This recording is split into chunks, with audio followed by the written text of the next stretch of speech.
Madonna mia, se mio fratello se ne accorge che sto davanti al computer al posto suo e sto parlando con Belen. O veramente mi fa una magia che mi fa sparire. Belen? Belen, sì, sono io. Sono il mago Michel. Sono il mago di tutti i maghi. Non ci credi? Tieni mento a me, Belen, amore mio. Belen, ti mente, tu ti pensi che questo è una coppola a capello? Bombetta? No, Belen, guardami bene, guardami fisso nelle palle degli occhi. Questo è polare. Come dice Frema? Dove era l'uomo? Aspetta. Abracadabra, Zulu, Babalù. Vedi? È fulano. Io sono il mago.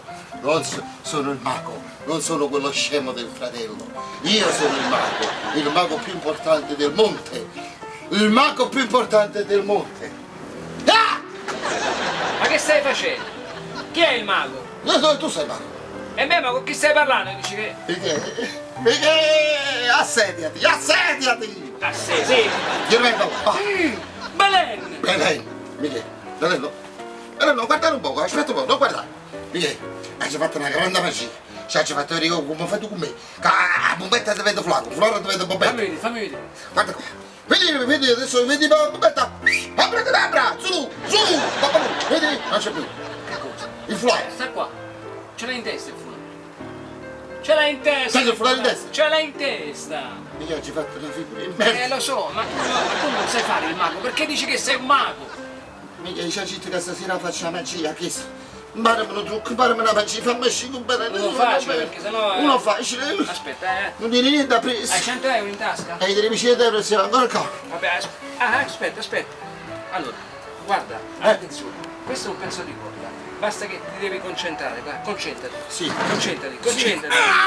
Oh!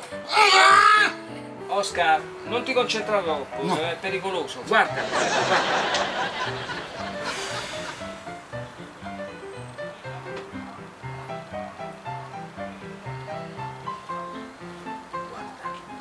Mantieni.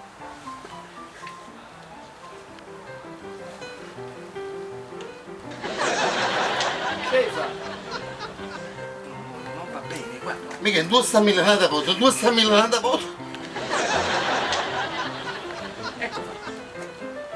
Vai. Mica, ma la tesa indossa, ma la messa a moscia. Non è colpa mia. Intanto, mica, sai come ero contento, nonno, se lo facevi sto gioco a is. Nonno. Sai come era contenta la nonna?